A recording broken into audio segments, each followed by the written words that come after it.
Je qualifie votre dernier roman, Histoire du Fils, de roman faulknérien. Comment vous réagissez?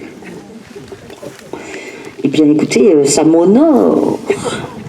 Je dirais que ça me fait joie et honneur. Je pèse bien les deux mots, hein. Joie et honneur. Alors, le problème avec Faulkner, c'est que ça peut un peu aussi vous écraser. Vous voyez ce que je veux dire, hein. C'est le même problème avec Flaubert, hein. Ce sont des statues du commandeur. Ça rime. Hein. C'est vrai, vous avez raison. Faulkner et Flaubert, ça rime. Et alors, en ce qui me concerne, si vous voulez, je précise juste pour Faulkner, c'est que moi, je ne lis Faulkner qu'en traduction. Et je sais bien que les traducteurs sont des créateurs.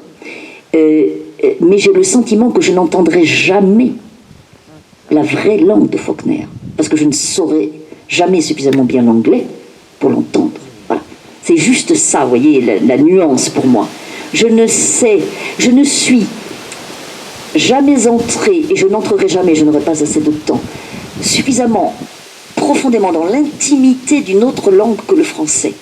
Donc je ne peux pas entendre Faulkner dans le texte, je ne peux pas entendre Mario Rigoni-Stern dans le texte, je ne peux pas entendre les grands écrivains étrangers que j'admire dans le texte. Voilà. Donc c'est juste ça, la petite nuance concernant Faulkner.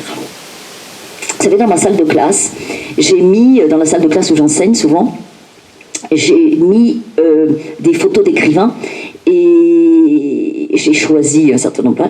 Et donc, vous voyez, là, il y a le bureau, voilà. Là, il y a le tableau, et là. Donc, mes élèves font face à ça depuis des années.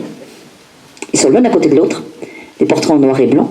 Il y a Faulkner et il y a Céline à côté. Pendant longtemps, j'avais mis Céline et Aragon. Je me suis dit, ils doivent s'engueuler, ça va finir par faire du bruit.